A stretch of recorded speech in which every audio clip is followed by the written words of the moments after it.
அரங்கத்தில் இருக்கும் அனைவருக்கும் ஏக இறைவன் புறத்திலிருந்து சாந்தியும் சமாதானமும் உண்டாகட்டும். காலம் பொன் போன்றது. முதல்ல ஒரு 45 நிமிஷம் அந்த விழாவை தாமதமாக ஆரம்பித்ததுக்கு உங்கள்கிட்ட நான் மன்னிப்பு கேட்டுக்கிறேன். நான் ரெண்டாவதா என்னை இந்த உயிர் தமிழுக்கு திரைப்படத்திற்கு இயக்குனராக்கி அழகு பார்த்த எனது குரு அமீர் சாருக்கு, மக்கள் போராளி அமீர் சாருக்கு நன்றி. நான் ஏன் அவரை குருன்னு சொல்கிறேன்னா, நான் அவருடைய எந்த திரைப்படத்துலேயும் உதவியாளராக நான் வேலை செய்யலை. அவரோட படத்துக்கு நான் இயக்குனர். ஆனால் நான் ஏன் அவரை குருன்னு சொல்கிறேன்னா, அதுக்கு ஒரு குட்டி பிளாஸ்பேக் இருக்கு. ஒரு குட்டி பிளாஸ்பேக் இருக்கு. கொஞ்சம் டைம் எடுத்துக்கிறேன், மன்னிக்கணும். என்னென்னா, ஒரு இயக்குனரை எனக்கு இது அரங்கேற்றம். இவங்கெல்லாம் பல அரங்கேற்றங்களை பார்த்தவங்க இந்த மேடையில் இருக்கிற எல்லா பேருமே. எனக்கு இது அரங்கேற்றம். அவரோட மௌனம் பேசியதே திரைப்படத்தோட ஆடியோ லான்ச் தான் எனக்கு சினிமாவில் ஃபஸ்ட்டு என்ட்ரி. நான் முதல்ல பார்த்த ஒரு இசை வெளியீட்டு விழா தேவி தியேட்டரில் மௌனம் பேசியதோட இசை விழா. அப்போ தான் நம்ம சினிமாவுக்கு வரணுன்ற ஒரு முழுமையான நம்பிக்கை சினிமா நமக்கு இருந்தது. ஊரில் இருக்கும்போதே நமக்கு சினிமா கனவுகள் இருந்தது. அவரை பார்த்து தான் நான் வந்தேன் சினிமாவுக்கு. ஏன் அந்த நம்பிக்கை, ஊரை விட்டு நம்ம கிளம்பி சினிமான்னு வரணுன்ற நம்பிக்கை ஏன் வந்ததுன்னா, உங்களுக்கு எல்லாருக்கும் தெரியாது, இந்த அரங்கத்திலேயே அதிகமாக அவரை பற்றி தெரிஞ்சது நானாக இருக்கணும். எப்படின்னா, எனக்கு விவரம் தெரிஞ்சு ஒரு 40 வருஷமாக அவர் எனக்கு தெரியும். விவரம் தெரிஞ்சு. ஏன்னா மதுரையில் என் வீட்டுக்கு எதிர்த்து வீட்டுக்காரர் அவர். என் சொந்தக்காரரு, என் வீட்டுக்கு எதிர்த்து வீட்டுக்காரரு. அவரை பற்றி எனக்கு அவ்வளவும் தெரியும், நிறைய தெரியும் அவரை பற்றி எனக்கு. அப்போ இனிமேல் சினிமா தான் அப்படின்னு அந்த நம்பிக்கையை விதைச்சது எனக்கு அந்த மௌனம் பேசியது ஆடியோ லான்ச். அதுக்கப்புறம் உதவி இயக்குனராக சேரணும்னு முடிவு பண்ண உடனே என்னோட நண்பர்கள்ட்ட சொல்கிறேன், கல்யாணம் பண்ணி குழந்தையெல்லாம் பெற்றுட்டோம், வயசு 30க்கு மேலே ஆயிடுச்சு, இனிமேல் சினிமாவில் போய் நீ போய் எப்படி பாரு சரியாக வருமா அப்படின்னு ஒன்று. ரெண்டாவது என்னென்னா, நான் மதுரையில் பிஸ்னஸ் பண்ணிகிட்டு இருக்கேன். ஏன்ட்ட 40-50 பேர் வேலை செஞ்சிட்ருக்கான். இதெல்லாம் விட்டுட்டு சினிமாவுக்கு போய் நம்ம எப்படி, ப்ரொடியூசராக வரல, நான் டைரக்டர் ஆகணும்னு தான் நான் வந்தேன் நான் அப்படின்னு டிஸ்கஸ் பண்ணும்போது, சரி ஒரே முடிவாக நம்ம போயிடலாம் அப்படின்னு சொல்லிட்டு வரேன். அப்படி வரும்போது அண்ணன் இயக்குனர் பாலா அவர்களுக்கும் அமீர் சாருக்கும் மீட்சூலாக ஒருத்தர் இருக்கார். அவருக்கு உறவினர், அவருக்கு அவர் மாமா, எனக்கு அவர் அண்ணன், ஒரு அட்வொகேட் இருக்கார் மதுரையில். அவர்கிட்ட போய் சொல்கிறேன், ஆனால் இந்த மாதிரி நான் சினிமாவில் டைரக்டராக பண்ணேன், நான் உதவி இயக்குனராக சேரணும்னே, எனக்கு கொஞ்சம் பாலா அண்ணன்ட்ட ரெக்கமெண்ட் பண்ணுங்க அப்படின்னு. ஏன்ப்பா அமீர்கிட்ட அனுப்பிச்சுட்றேன்ப்பா, அவன்கிட்ட போடப்பா அப்படின்ட்டார். இல்லை நான் பாலா அண்ணன்ட்ட தான் நான் சேரணும் அப்படின்னோன்னா, ஒரு கல்யாணத்தில் ஒரு பாலா அண்ணனை மீட் பண்ணுறோம். மீட் பண்ணி இந்த மாதிரி தம்பி அசிஸ்டன்ட் டைரக்டராக சேரணும்ட்டாப்லப்பா வந்துட்டு அப்படின்னா, வர சொல்லுங்கன்ட்டார். அவர் மேலே பெரிய மரியாதை வச்சுருக்கவர், வர சொல்லுங்கன்னு சொல்லிட்டார். சொன்னோன்னே நான் சென்னைக்கு வந்துட்டேன். வரும்போதே காரோட வர்ற ஒரு அசிஸ்டன்ட் டைரக்டர் இங்கே ஒரு வீடு பிடிச்சி தனியாக தான் வரேன். எல்லாம் செட் பண்ணிவிட்டு பாலண்ணனை போய் பார்க்குறேன். அப்போ ஒரு நான் கடவுள் படத்தோட டிஸ்கஷனுக்காக அண்ணா நகரில் ஆஃபீஸ் போட்டிருக்காரு. அந்த ஆஃபீஸில் பார்த்தீங்கன்னா, இங்கே சாலிகிராமத்தில் ஒரு ஆஃபீஸ் இருக்குது, ஆனால் அவர் யாரும் தொந்தரவு இருக்கக்கூடாதுன்றக்காக அண்ணா நகரில் ஒரு ஆஃபீஸ் போட்டிருக்காரு. காலையில் 9 மணிக்கு போயிட்டேன் நான். 9 மணிக்கு ஆஃபீஸ் போனோன்னா ஒரே ஒரு அசிஸ்டன்ட் டைரக்டர் இருந்தார். டைரக்டர் இருக்காருன்னா மேலே தான் இருக்கார், வெயிட் பண்ணுங்க அப்படின்ட்டார். மணி 10 ஆச்சு, 11 ஆச்சு, 12 ஆச்சு, 12:30 ஆச்சு. அப்போ அந்த படத்தில் முதல்ல ஒரு பெரிய ஹீரோ நடிக்கிற மாதிரி இருந்தார். அந்த ஹீரோ வந்தார் அந்த ஆஃபீஸுக்கு. ஏன்னா ஆச்சரியமாக இருந்தது, ஏன்னா இவ்வளோ பெரிய ஹீரோ சிம்பிளாக வராருன்ட்டு. அந்த ஹீரோ வந்தோன்னா அசிஸ்டன்ட் டைரக்டர் மேலே கூட்டிகிட்டு போகிறார். அப்புறம் மணி 1 ஆகுது, 2 ஆகுது, 2:30 மணி ஆகுது, சாப்பாடு போகுது மேலே. அந்த அசிஸ்டன்ட் டைரக்டர் நீ சாப்பிட்டியான்னு கூட கேட்கல, மேலே போகிறாங்க. 3 ஆகுது, 4 ஆகுது, 5 ஆகுது. நான் எப்போ வேணாலும் டேரக்டர் கூப்பிட்டுருவார், மேலே ஹீரோ வேறு இருக்காருன்னு சொல்லிட்டு நான் வெயிட் பண்ணிகிட்ருக்கேன். ஒரு 5 மணிக்கு அந்த ஹீரோ வந்து திருப்பி கீழே போகிறாரு இறங்கி. அந்த அசிஸ்டன்ட் டைரக்டர் போய் ஹீரோ ஏற்றி விட்டு வராரு. அப்புறம் 6 ஆகுது, 7 ஆகுது, 8 ஆகுது, 9 மணி ஆயிடுச்சு. என்னை கூப்பிடவே இல்லை. நான் சாப்பிடவும் போகல. அங்கே ஒரு 2 தடவை ரெஸ்ட் ரூம் மட்டும் போயிட்டு வந்து அப்படி உட்காந்துருக்கேன். 9 மணிக்கு மேலே பொறுமை இழந்துட்டேன். இது நமக்கு சரியாக வராதுன்னு சொல்லிட்டு கார் எடுத்துகிட்டு நான் வரேன். எம்எம்டி கிட்ட வரும்போது எனக்கு மதுரையிலேருந்து ஃபோன் வருது. அந்த என்னை ரெக்கமெண்ட் பண்ணவர், எப்பா பாலா கூப்பிட்டானா, நீ கிளம்பிட்டியாமலப்பா. ஏன்னா காலையில் 9 மணிலேருந்து நைட்டு 9 மணி வரைக்கும் உட்காந்துருக்கேன், கூப்பிடவில்லை என்னென்ன அப்படின்ட்டு. அவனை டெஸ்ட் பண்ணியிருக்காயா அவனைய. அண்ணே சாப்பிட கூட கூப்பிட்டு, சினிமாவில் பட்டினியும் தாமதமும் தாண்டா முதல்ல வந்து நீ பழகிக்கணும். அவன் உன்னை டெஸ்ட் பண்ணியிருக்கான். முதல் டெஸ்ட்லேயே நீ தோற்று போயிட்ட பாரு. நீ அவன் கூப்பிட்றான், நீ போண்டாரு. நான் அப்படியே யோசித்தேன். நான் இல்லைண்ணே இது எனக்கு சரியாக வரலண்ணே, நான் அமீர்கிட்ட போயிடுறேண்ணே அப்படின்ன உடனே, சரி உன் இஷ்டம், நான் அவன்கிட்ட சொல்லிடுறேன் நீ போ அப்படின்ட்டு. அப்புறம் இவர்கிட்ட வரேன். இவர்கிட்ட வந்தால் அப்போ ராம் படம் பருத்தி வீரனுக்கு டிஸ்கஷன் நடந்துகிட்ருக்கு. அப்போ அவர்கிட்ட போய் நான் அந்த மாதிரி இங்கே அசிஸ்டன்ட் டைரக்டர் ஆனோடனே அவர் ஷாக்கு. ஐயோ உனக்கு சரியாக வராதியா அதெல்லாம், நல்லா ஏன் நம்மளை பற்றி தெரியும், நம்ம ஊரில் எப்படி சுற்றணும், எப்படி தவளத்தா தெரியும்லாம் அவருக்கு தெரியும். அப்போ நான் சொல்கிறேன், இல்லைங்க உங்கள் ஆஃபீஸில் வெளியே ஒரு போர்டு வச்சுருக்கீங்க, கீழ்ப்படியை கற்றுக்கொள், கட்டளையிடும் பணி தானாய் வந்து சேரும்ட்டு. அதை நான் ரொம்ப நேரமாக படிச்சுட்டு இருந்தேங்க. நீங்கள் நினைக்கிற மாதிரிலாம் நடக்காது, கற்றுக்கிறோன்னு வந்திருக்கேன், நான் எந்த தியாகத்துக்கும் தயாராக இருக்கேன் அப்படின்ட்டு. அப்படியா சரி, இந்த கூலிங் கிளாஸ் ஹீலிங் கிளாஸ் எல்லாம் கலட்டிட்டு ஓடி ஆடி வேலை செய்கிற மாதிரி ரெடியாகி வாங்கன்றாரு. அப்புறம் அந்த பருத்தி வீரனுக்காக சாலி கிராமத்தில் ஒரு ஆஃபீஸ் போடுறாங்க. அங்கே போகிறேன். முன்னாடி உறவினரை நான் அவரை பார்க்க வரும்போது சசி தான் ஆளி நல்லா இருப்பார் ஆஃபீஸில். உதவி இயக்குனரை பார்க்க வரும்போது பார்த்தீங்கன்னா நான் வந்தோன்னே உள்ளே கூப்பிடுவார், சாப்பாடு வாங்கி தருவார், ரொம்ப ஜாலியாக பேசுவார். நான் அது மாதிரி நினச்சிக்கிட்டேன். இங்கே காலையில் ஒரு ஆஃபீஸுக்கு போகிறேன் 10 மணிக்கு. போனோன்னே நான் வந்திருக்கேன் அவர்கிட்ட சொல்லுங்கள் அப்படின்ட்டு. சொல்கிறோம்ட்டு ஒருத்தன் போகிறான்.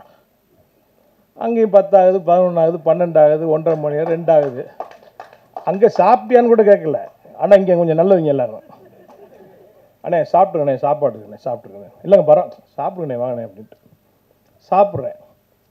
3 ஆகுது, 4 ஆகுது, 5 ஆகுது, 6 ஆகுது. அவர் வர்றாரு வெளியே. வந்தோன்னு அப்படி பார்க்குறாரு. அது வான்னு சொல்லலை, ஏன்னு சொல்லலை, எதுக்குமே சொல்லலை. அப்படி ஒரு பார்வை அப்படி பார்க்குறாரு. அப்படியே கீழே இருந்து மறுபடியும் பாட்டு காரில் ஏறி போயிட்டார். அப்போ சுந்தர்னு பிஆர் இருந்தார். அவர்கிட்டானே என்னண்ணே வர சொன்னார், நான் வந்தேன். நான் என்ன நினச்சி போயிட்டேன்னா காலையில் 10 மணிக்கு போனால் வெயிட் பண்ணிட்டு இருப்பார். பருத்தி வீர ஸ்கிரிப்ட் எடுத்து நம்ம கையில் கொடுத்துட்டு போய் முதல்ல அந்த ரூமில் உட்காந்து படிங்க, அப்புறம் மத்தியானம் நம்மளை கூப்பிட்டு டிஸ்கஸ் பண்ணுவார். அப்படிலாம் வரேன். படம் மாதிரி கற்பனையில் நான் உட்காந்துருக்கிறேன். ஏன்னா என்னன்னு கிடக்காங்க கூட போயிட்டாரடா அவர் அப்படின்னு சொல்லிட்டு அப்படியே அவங்க இல்லைங்க அது என்னன்னு தெரியல, அவர் என்ன மூடில் இருந்தாருன்னு தெரியல, உங்களுக்கு அவரை பற்றி தெரியுமில்ல அப்படின்னு. ஏங்க அவரை பற்றி எனக்கு தெரியும், எனக்கு வேறு மாதிரி தெரியுங்க, இப்படி எனக்கு அவரை பற்றி தெரியாதுங்க அப்படின்ன உடனே சினிமா போக உங்களுக்கு கற்றுக் கொடுக்கும்.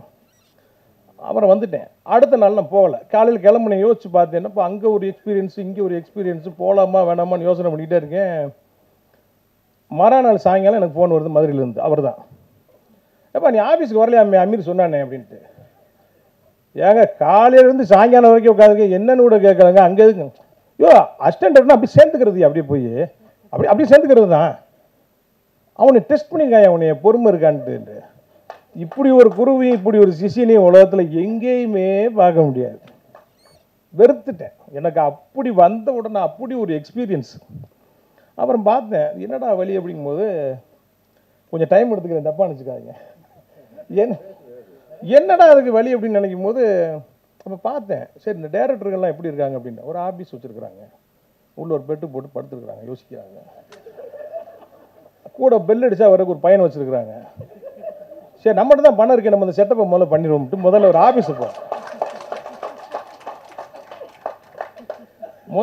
போட்டேன்.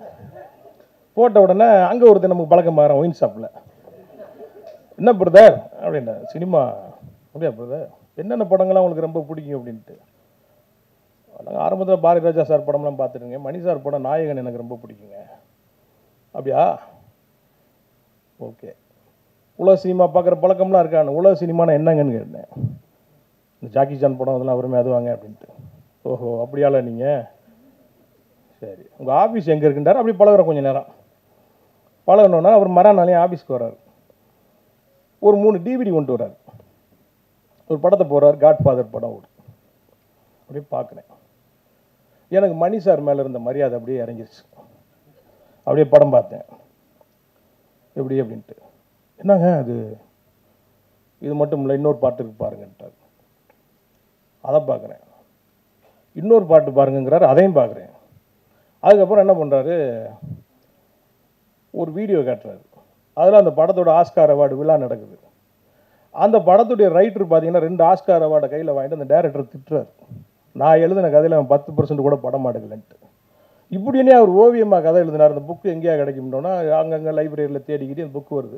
அதுக்கு ஒரு டிரான்ஸ்லேட் வச்சு படித்து நமக்கு சொல்கிறாரு கதையை கேட்கும்போது, ஆகா உண்மைதான் அவர் சொன்னது, உண்மையிலேயே அவர் எழுதின கதையில் 10% தான் படமாக்கியிருக்காங்க. அப்புறம் அந்த இன்னொரு 4 டிவிடியை கொண்டு வர்றாரு. அடுத்த நாள் இந்த ஸ்டிங்க்னு ஒரு படம், இதை பாருங்கன்ட்டு. அதை பார்த்தா உப்பு கரையுது, உப்பு குறைஞ்சா டியூப்பு மேலே வருது, டியூப்பு மேலே வந்தால் பலானது மேலே வருதுன்னா அதில் இருக்குது. அவ்வளோதானா, இன்னும் இருக்காங்கன்னு, இன்னும் இருக்கு பாருங்கன்ற. Once upon a time in அமெரிக்கான்னு ஒரு படம் பாரு, அமெரிக்கன் கேங்ஸ்டர்னு ஒரு படம் பாரு, அதை பாரு இதை பாருன்னு வருது. அப்படியே மணிரத்னம் சார் மேலே அந்த மரியாதை திருப்பி ஏறுது மேலே. ஒரு சினிமாவுக்கு இவ்வளவு மெனக்கெடுவாங்களா? Excellent movie. அப்படி ஒரு டைரக்டர், நம்ம ரசித்த டைரக்டர். அப்படியே மணி சார் அப்படியே போகிறார், அப்படியே அப்படியே அப்படியே அப்படியே போகிறார். அப்போ என்னென்னா, சரிங்க இது மாதிரி படங்கள்லாம் என்ன இருக்குன்னு காட்டுங்க. ரோமன் ஹாலிடேன்னு ஒரு படம் காட்டுறாரு. இந்த ரோமன் ஹாலிடே எங்கே இருந்து வந்துச்சுங்க? இதுதாங்க அன்பேவாவா ரோமன் ஹாலிடேவான்னு பார்த்தா அது அப்படி தான். அன்பேவா உயிரே உனக்காக ஆகுது, உயிரே உனக்காக, அப்புறம் பார்த்தீங்கன்னா மறுபடியும் கஜினி ஆகுது, அப்படி வந்துட்டே இருக்குது. அப்போ இதெல்லாம் பார்க்குறோம். அப்புறம் நண்பர்கள் நமக்கு பழகுறாங்க. அப்புறம் அவங்க 2 பேர்ட்டையும் சேரணும்னு சினிமா கற்றுக்குன்னு நினச்சேன். ஆனால் காலம் என்னை கொண்டு போய் இவர்கிட்ட தள்ளி விட்டுச்சு, நம்மள்கிட்ட. தவறாக சொல்ல தலைவா, கோச்சுக்கிறாங்க. படம் ஷூட்டிங் போகிற 2 பேரும். அப்போ கொஞ்சம் சாப்பிடுவோம் நாங்கள் 2 பேரும். சாப்பிட்டு அப்படியே பயங்கரமாக ஆட்டம் பாட்டமாக ட்ரெயினில் போகிறோம். காலையில் இறங்கி பார்த்தா ஸ்கிரிப்டை காணோம். இப்போ மாதிரி பார்த்தீங்கன்னா ஃபோனுக்குன்னு இந்த வசதியெல்லாம் இல்லை. ஒரு 2 காப்பி, ஒன்று கையில் வச்சுருக்கோம், ஒன்று ஆஃபீஸில் இருக்குது. ப்ரொடியூசரோட சொந்த ஊரில் ஷூட்டிங்கு. சீன் பேப்பர் இல்லாமல் எங்கிட்ட ஷூட்டிங் எடுக்கிறது காலையில். அப்புறம் அங்கே ஃபோன் அடிச்சு, இங்கே ஃபோன் அடிச்சு, டிடிக்கு அடிச்சு, அவனுக்கு அடிச்சு, இவனுக்கு அடிச்சு, எவனுக்கு அடிச்சும் ஸ்கிரிப்ட் கிடைக்கல. அப்புறம் உட்காந்து ஒரு சீனை எழுதி எடுத்துக்கிட்டு இருக்கோம். அப்புறம் வர்றாங்க. சினிமாவில் என்னெல்லாம் செய்யக்கூடாதுங்கிறத, ஏன்னா அவருக்கு ஹீரோ கிடைக்கல. இவன் தான்ப்பா நமக்கு ரஜினி, இவன் தான்ப்பா நமக்கு கமல்னு எடுக்கிறார் படம். ஹீரோ கிடைக்கல அவருக்கு. என்னெல்லாம் செய்யக்கூடாதுங்கிறத இந்த முகாமில் இருந்து கற்றுக்கிட்டேன். அதில் ஒரு ஹீரோ நடித்தான். அவன் பாருங்க, படம் அவன் ஆக்சிடென்டல் பிரைம் மினிஸ்டர் மாதிரி ஆக்சிடென்டலாக ஹீரோவானவன். நாள் நைட்டு அவன் பாதி படம் போயிட்டு இருக்கும்போது பார்த்தீங்கன்னா ஆர்டி ராஜசேகர் கேமரா, அடுத்து அவர் கூப்பிட்றாரு, இவர் கூப்பிட்றாருங்கிறான். முடியல, மொட்டை அடிக்கணும். இவர் ஒரு சீன் இன்ட்ரோல் பிளாக்கு, அதை கடைசியாக கிளைமாக்ஸ் முடிஞ்சு மொட்டை அடிக்க மாட்டேன்ட்டான் கிளைமாக்ஸில். அப்புறம் அவனோட நான் சண்டைக்கு போய் கடைசியில் இந்த படத்தில் எனக்கு அசிஸ்டன்ட் கார்டே அவங்க போடல, போங்கடான்னு விட்டுட்டேன். இப்படி அப்படியே நம்மளோட சினிமா ட்ராவல் அப்படியே மாறி மாறி மாறி மாறி இன்னைக்கு காலம் எங்கே கொண்டு வந்து என்னை விட்டுருக்குன்னா, அவர் படத்துக்கு நான் டைரக்டர். இப்போ ஏன் நான் அவர் குருன்னு சொன்னேன்னா, இந்த படம் எடுக்கும்போது ஒரு நல்ல வண்டி ஓட்டுற ஒரு டைரக்டர், ஒரு டிரைவர் இருந்தாருன்னா, அப்போ லெஃப்டில் போ, ரைட்டில் போ, ஸ்லோ அப்படின்னு ஒரு இன்ஸ்ட்ரக்ஷன் கொடுத்துட்டே இருப்பார். அது மாதிரி அவர் பக்கத்தில் இருந்தனால தான் இந்த படம் சாத்தியமாச்சு. இந்த படம் இன்னைக்கு இவ்வளவு நேர்த்தியாகவும், பார்த்தவங்களாம் இன்னைக்கு காலையில் ஹீரோயின் பார்த்தாங்க, சார் இப்படி ஒரு படத்துல நான் நடிச்சிருக்கிறேன், நான் அசந்துட்டாங்க. இந்த படம் இவ்வளவு தூரத்துக்கு வந்ததுக்கு அவர் தான் காரணம். சினிமாவில் ஷூட்டிங் நடந்துட்டு இருக்கும்போது டைரக்டரும் ஹீரோவும் முதல்ல பேசிப்பாங்க. என்ன சார் இந்த ப்ரொடியூசர் 4 நாள் எடுக்க வேண்டிய சீனை 2 நாளில் முடிங்கிறான், கொலையாக கொள்றான சார். பேசிகிட்டு இருக்கும்போது அங்கேருந்து ப்ரொடியூசர் வருவார். ஹீரோ போய் மார்க்கில் நிற்பார். இப்போ ப்ரொடியூசரும் டைரக்டரும் பேசிக்கிடுவாங்க. என்ன சார் இவனை போய் ஹீரோ வாக்கினேன், கொலையாக கொள்றானே சார், நம்மளை வேறு ஹீரோ இருந்தால் நல்ல படம் எடுத்துக்கலாமா சார்பா. கொஞ்ச நேரத்தில் பார்த்தீங்கன்னா டைரக்டர் எழுந்திரிச்சு வேற ஒரு செட்டப்புக்கு போவார். ஹீரோ ப்ரொடியூசர் பக்கத்தில் உட்காருவார். இவன் என்ன சார் டைரக்டர் இவன்ட்ட கொண்டு வந்து என்னையை மாட்டி விட்டீங்க, பாடா படுத்துறான் சார் என்னைய, அடுத்த தடவை வேறு படம் எடுப்போம் சாரும்பாங்க. ஆனால் இப்படியா ஒரு வழியாக படத்தை எடுத்து முடிச்சுட்டு அந்த ஆடியோ லான்ச்சில் பேசுவாங்க பாருங்க பேச்சு, எங்க அப்பா அவர் அப்படி தெரியுமா இவர் இப்படி தெரியுமான்ட்டு. ஆனால் இங்கே அது நடக்கலை. இங்கே நாங்கள் மதுரை வந்த மண் சூடான மண், சூடான ரத்தம், எதுனாலும் உடனே தெரிஞ்சிடும். அப்படியே காலைல ஒரு அப்படி சிரிச்ச மணிக்கு ஒரு நல்லா இருக்கிறான்னு பார்த்தா டக்குன்னு ட்ரகலாவா மாறிடுவார். வேலை நடந்துக்கிட்டு இருந்தா அவர் மாதிரி ஒரு ஜாலியான ஆள் இருக்க முடியாது. யாராவது செட்டில் தப்பு பண்ணிட்டாங்க, ஏதாவது அவருக்கு பிடிக்கல, சினிமா சம்பந்தமாக அவர் மாறுவார். இப்படியா அந்த படத்தை எடுத்துகிட்டு வந்து நாங்கள் முடித்தோம். இதை எடுத்து கொண்டு வந்து சரி இந்த படத்தை ரிலீஸ் பண்ணுவோம் அப்படின்னு ஒரு ரெடியாகி வரும்போது, இப்போ சொன்னாங்கல்ல சார் பொன்வண்ணன் சார், மதுரையில் பாஷாவாக இருந்தார், சென்னையில் மாணிக்கமாக மாறிட்டாருன்ட்டு அவரை இப்போ தாவூத் இப்ராஹிம் மாற்றிட்டாங்க. இங்கேருந்து போனாயே பாருங்கள் லாங் ஜம்ப்பு அட்டேட்டாங்கப்பா. படத்தை ரிலீஸ் பண்ணால் நம்ம அங்கிட்டு கடனை உடனே வாங்கி என்னடா அது எப்போ அந்த படத்தை ரிலீஸ் பண்ணுறோன்னு சிக்கலில் உட்காந்துருக்கும் போது திடீர்னு ஒரு நாள் டிவியை பார்த்தா டடரன் டன் டடரன் டன் டடரன் டன் அடித்தான் பாருங்க. போட்டால் மண்டையில் 3 பேர் கவர் மாட்டிக்கிட்டு நிற்கிறான். ஐயோ 2000 கோடி 3000 கோடி 5000 கோடி. இவங்க என்னவா இருக்காங்கன்னா அவனை இங்கே ஆரம்பித்து, அதாவது ரெட்டை கோபுர வழக்குக்கு இடிப்புக்கும் அமீருக்கும் சம்பந்தம் இல்லைன்றதை தவிர அனைத்தையும் சொல்லிட்டான். அல் கொய்தாக்கு நம்ம தான் பயிற்சி கொடுத்தோம் மதுரையில் வச்சுன்னு சொல்லுவாங்க போல. ஒரு அளவு வேணாமாங்க, பொழுனித்தனத்துக்கு ஒரு அளவு வேணாமா? ஒரு வாய் இருக்குன்றக்கா என்ன வேணாலும் பேசலாமாங்க? அப்படியே அதிர்ச்சியில் இருக்கீங்க. வீட்டில் ஏங்க இங்கே பாருங்க 2000 கோடியாங்க, நீங்கள் ஏங்க நகையெல்லாம் வாங்கி அடை வச்சு படம் எடுத்தீங்க, அவர்கிட்ட காசு வாங்கிக்கலாம்லங்க. ஏன்னா இவ்வளோ பணத்தை வச்சுக்கிட்டு பார்த்தீங்கன்னா உங்கள்கிட்ட அப்பப்போ பணம் வாங்கியிருக்காருங்க அவர். என்னங்க இது அநியாயமாக இருக்குங்க இது. நீங்கள் எதாவது கேளுங்க, வெளியே சைடில் இருந்தால் போய் வாங்கிட்டு வாங்க போங்காடு. ஏய் நீ என்னம்மா பவுடருக்கு மெத்துக்குத்துன்னு என்னமோ பெரிய பேர்லாம் சொல்லிட்டு இருக்காங்க, நீ என்னம்மா அப்படின்ட்டு. அப்புறம் அப்படியே பார்த்தேன், அவருக்கு ஃபோன் அடித்தேன், எங்கங்க இருக்கீங்க, நான் ஆஃபீஸுக்கு வாங்கன்ட்டு போனால் அப்படி தனியாக உட்காந்துருக்காரு. என்னங்க வெளியே என்னமோ நடந்துட்டு நீங்கள் வாட்டுக்கு இப்படி உட்காந்துருக்கீன்றேன். எங்கேயா வச்சுட்றேன், நீ பொண்டாடி பிள்ளைலாம் அப்படி ஊருக்கு உடச்சு விட்றியா, என்ன நடக்குதுன்னு ஒன்றே மாதிரி தான் எனக்கும் தெரியல அப்படின்னு உட்காந்துருக்காரு. அப்புறம் அப்படியே உட்காந்துருக்கேன். ஒன்று ஒன்றா வந்து இந்த படத்தோட வியாபாரத்தை மொத்தமாக கலைச்சி விட்டாங்க. இதில் என்னென்னா, அவர் வச்சு படம் ஆரம்பித்த உடனே அவரால் உருவான ஒரு ஹீரோ ஒருத்தர் எனக்கு ஒரு இடத்துல பார்க்குறாரு. அவர் நல்ல நட்பில் இருக்கிறார். ஒரு ஹீரோ சாரை வச்சு படம் பண்ணுறீங்க, ரைட்டு, படத்தை நல்லபடியாக முடிச்சிட்டிங்கன்னா நான் உங்களுக்கு ஒரு டேட் தரேன்ட்டார்.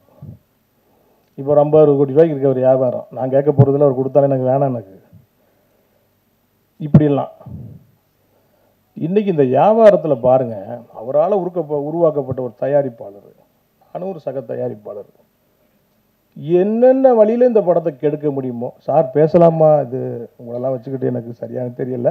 என் மனசில் இருக்கிறத நான் சொல்கிறேன் ஆமாம், என் மனசில் இருக்கிறத நான் சொல்கிறேன். அடுத்து என்னென்ன செய்ய முடியுமோ. எஃப்எம்எஸ்க்கெல்லாம் பார்த்தீங்கன்னா 15 நாளைக்கு முன்னாடி கொடுக்கணும், அப்போ துபாயெலாம் சென்சார் பண்ண முடியும், சப்டைட்லாம் போட முடியும். எல்லாத்தையும் கெடுத்து அப்போ நான் என்னென்னா, இது என்னடா சோதனைன்ட்டு. ஒரு காலம் இருந்தது மதுரையில், அவர் சொன்னார்ல பொறுக்கியாக இருந்தவர் வந்தவர் சாருன்ட்டு, நம்மளும் கிட்டத்தட்ட அதே கேட்டகிரி தான். அங்கங்கே கூட்டமாக போய் சண்டை போடுறது. ஒரு சினிமா பார்க்க போகிற அந்த கூட 10 பேர் போகும்போது பருத்தி வரல குறுவாள் எடுப்பான் பாருங்க, அப்படி வாள் எடுத்து சொல்லிட்டு போவான், எவனாவது எங்கேயும் அடிச்சு போடுவான் நம்மளை அப்படின்ட்டு. அப்படிலாம் ஒரு காலம் இருந்தது. இதுக்கெல்லாமா நம்ம பயப்பட போகிறோம் நம்ம? ஆனால் எந்தெந்த வழியில் கெடுக்க முடியுமோ எல்லா வழியிலையும் கெடுத்தார். கடைசி என்னென்னா, என்கிட்ட நல்லா பேசவும் செய்வார், அப்பப்போ பேசவும் செய்வார். ஒரு நண்பர் அவர் பேசுனதை ரெக்கார்ட் பண்ணி எனக்கு அனுப்பிச்சி விட்டார். இப்போ என்கிட்ட இருக்குது, என் கையில் இருக்குது, பாருங்க அப்படின்ட்டு. அப்புறம் இது என்ன சொல்கிறது, இது காலம்தான் அதுக்கு பதில் சொல்லணும். இது நம்ம அதெல்லாம் தாண்டி வந்துட்டோம். காலம் கண்டிப்பாக அதுக்கு பதில் சொல்லணும். பார்க்கலாம், ரைட்டு. அப்புறம் மக்கள் போராளி படம் முடிஞ்ச உடனே அப்படி பார்க்கும்போது அந்த படத்துக்கு வெறுமனே அமீர் அப்படின்னு ஒரு டைட்டில் இருந்தால் நல்லா இருக்கும் அப்படின்னு அப்படியே யோசிக்கும் போது, ஷூட்டிங் நடக்கும்போது பார்த்தீங்கன்னா அப்பப்போ ஹீரோ மதுரை கிளம்பிடுவார். என்னங்க மதுரை ஊருக்கு, நம்மளும் அதே ஊர் தானே, என்னங்க இவ்வளோ பாஸ் அப்படின்னா வாய்தாக்கு போகிறார் ராமநாதபுரத்துக்கு. டைரக்டர் அவர் பாசிலேஷன்லாம் போக முடியாது, ஒரு தடவை போன ஃப்ளைட்டில் போனால் காரில் போனால் 10,000 20,000 செலவாகும். பருத்தி வீரன் மாதிரி அவ்வளோ பெரிய கிட்ட கொடுத்துட்டு அடுத்த ஹீரோ யார், எத்தனை கோடி சம்பளம், எவ்வளோன்னு போகாமல் இந்த தமிழ் சமூகத்துக்காக சிறைக்கு போனவர் என்னோட ஹீரோ. அவர் கூட போன எங்கள் அண்ணன் செந்தமிழன் சீமான் இன்னைக்கு ஒரு பெரிய அரசியல் கட்சியோட தலைவராக இருக்கிறார். அவர் சினிமா மேலே இருக்க காதலில் சினிமாவில் அவர் இருக்கிறாரு. வழக்கு போட்டது தெரியும், போனது தெரியும், வந்தது தெரியும். அந்த வழக்குக்கு எத்தனை வருஷம் அலைஞ்சாங்கன்றது எனக்கு தெரியும். 10 ஆண்டுகள். எத்தனை வருஷம் சார் இது இருக்கும்? 10 வருஷம். வாய்தாக்கா 2 வாய்தா 3 வாய்தா சேதாப்பில் போகலன்னா வாக்கில் சார் வரலைன்னா வாரண்ட் ஆயிரும் சார். இப்படியா போய் கடைசியில் நீதிமன்றத்தில் அவங்க விடுதலை ஆகும்போது அந்த நீதிபதி சொல்கிறாரு அவங்க 2 பேரையும் பார்த்து, நீங்கள் இதெல்லாம் பயப்படாதீங்க, எதுக்கெல்லாம் இது மாதிரி தொடர்ந்து குரல் கொடுங்கன்னு சொல்கிறாரு. அப்படி சர்டிஃபிகேட் வாங்கிட்டு வந்து ஒரு நீதிமன்றத்தில் என்னோட ஹீரோ மக்கள் போராளி அமீர். நீங்கள் எப்படா சர்டிஃபிகேட் கொடுப்பீங்க அவருக்கு? தாவூத் இப்ராஹிம் ரேஞ்சில் மக்கள் மனதில் இருக்கார், தமிழக மக்களுடைய இதயங்கள் இருக்கிறார் அமீர். 20 ஆண்டுகளாக வந்து அவருடைய திரைப்பட வாழ்க்கையை பின்னோக்கி நீங்கள் பார்த்தீங்கன்னா அவ்வளோ ஃபுட்டேஜ் இருக்கு. மக்கள் போராளி அமீர்னு நான் ஒரு புத்தகமே எழுதிக்கிட்டு இருக்கிறேன், கூடிய சீக்கிரம் வரப்போகுது. 20 ஆண்டுகளாக அந்த தமிழ் சமூகத்துக்கு எப்படி அவர் களத்தில் நின்றார். அனிதா மரணம்னா அங்கே நிற்பார், கூடங்குளம் அனல் மின் நிலையம்னா அங்கே நிற்பார், ஜல்லிக்கட்டுக்கான போராட்டம்னா அங்கே நிற்பார், காவிரி இஷ்யூன்னா அங்கே நிற்பார், எல்லா இடத்துலையும் நிற்பார். கோடிகளை குமிச்சுக்கிட்டு இருக்கிற இந்த சினிமாவில் அதுதானங்க வர்றோம். அங்கே இப்படி ஒரு ஆள், இவருக்கு இப்படி ஒரு பட்டம் கொடுக்கலன்னா வேற யாருக்கு கொடுக்குறது? எக்காலத்திலையும் என்னை வந்து அவர் என்னோட குருநாதர், ஒரு மக்கள் போராளி. அப்புறம் என்னன்னா இந்த படம் வந்து அமீர், உயிர் தமிழுக்கு அவெல்லாம் பார்த்தோன்னா ஒரு முரட்டு அரசியல் படமாக இருக்கும், சீரியஸான படமாக இருக்கும். அதல்ல அது இருக்குது, அரசியல் இருக்குது, முழுமையான அரசியல் இருக்குது. நம்ம கவிஞர் சொன்ன மாதிரி அது வந்து ஒரு நையாண்டியாக இருக்கும். அது அப்படி சிரிச்சுட்டு அப்படி போகிற மாதிரியான ஒரு படமாக இருக்கும். காதல் பிரதானமாக இருக்குது. நீங்கள் அந்த சாங் பார்த்தீங்க, சிவகார்த்திகேயனுக்கு டப்பு கொடுத்துருக்காரு நம்ம ஹீரோ. அவ்வளோ அழகா ஸ்க்ரீனில் அவ்வளோ அழகாக இருக்கிறாரு. நான் நிறைய பார்த்தேன் ஷூட்டிங்கில், நான் பார்ப்பேன். நான் ஒரு குறிப்பிட்டு சொல்ல போனோம்னா ஒரு காட்சி, அந்த நீங்கள் முதல் சாங்கில் பார்த்துருப்பீங்க, அந்த புலி வேஷம் போட்டு ஆடுவார். அவருக்கு முதல்ல கம்பு சுத்த தெரியாது. அந்த புலி வேஷம் அந்த வந்து தீனா மாஸ்டர் சார் புலி வேஷம் நாளைக்கு வச்சுக்கிறோங்கிறாரு. பார்த்தா ட்ரெயின் பண்ணிகிட்டு இருக்காரு அவர். ஏன்னா அவ்வளோ பேர் ஷூட்டிங்கை வேடிக்கை பார்க்குறான், சாங்கு அதில் புலி வேஷம் போடணும், அதை ஆடணும், கம்பு சுற்றணும், இதெல்லாம் செய்கிறாரு. பார்த்தீங்கன்னா இப்போ ட்ராக் போகுது, ட்ராலி போகுது, கேமராவையும் ஒரு அந்த ஃபேவராக இருக்கணும். என்னங்க ஒரு டைரக்டர், அவ்வளோ பெரிய கிட்டு கொடுத்த டைரக்டர் காலத்தில் நின்று நடிக்கும் போது என்னங்க அது சார். நான் கலைஞர், அவருடைய கதைகள்லாம் எனக்கு தெரியும். அவர் அடுத்தடுத்து என்ன மாதிரியான படங்கள் பண்ண போகிறான்னு சில கதைகள் தெரியும். அவரை வேலை செய்ய விடுங்க. அவரை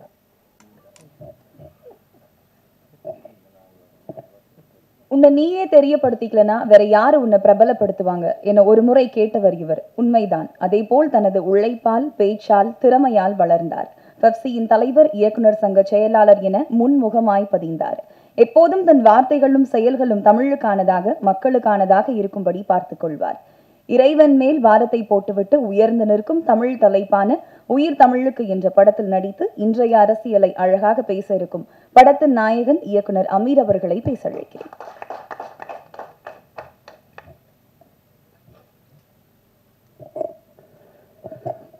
அரங்கத்தில் இருக்கும் அனைவருக்கும் இறைவன் புறத்திலிருந்து சாந்தியும் சமாதானமும் உண்டாகட்டும். என்னுடைய திரைத்துறை அனுபவம் தொடங்கிய காலகட்டத்திலிருந்து, அரசியல் பேசிய காலகட்டத்திலிருந்து நான் சந்தித்திராத ஒரு புதிய மேடை இது. எனக்கு ஒரு புது அனுபவம் இந்த மேடை. படம் பற்றி பேசுகிறதா, நடந்துட்டுருக்கிற பிரச்சனை பற்றி பேசுகிறதா, இந்த இக்கட்டான சூழலில் என் மீது பேரன்பு கொண்டு இந்த விழாவுக்கு வந்திருக்க என்னுடைய நட்புகளை பற்றி பேசுவதா அப்படின்னு எனக்கே ஒரு பெரிய குழப்பம்தான் இருக்குது. இப்போ வரைக்கும் இந்த செகண்ட் வரைக்கும் பிளாங்காக தான் இருக்கேன், என்ன பேச போகிறோம். ஒன்று மட்டும் தெளிவாக தெரியுது, நான் யார் அப்படின்னு இப்போ நான் நானே யோசிச்சுக்கிட்டே இருந்தால் ராமாயணத்தில் வருகின்ற சீதையும் நானும் கிட்டத்தட்ட உடன் பிறந்தார்கள் போல. அவர் அக்கினியில் மிதந்து தன்னுடைய கற்பையை நிரூபித்தார். அவராவது ஒரு முறை நிரூபித்தார். நான் வார வாரம் நிரூபித்துக் கொண்டே இருக்கிறேன்.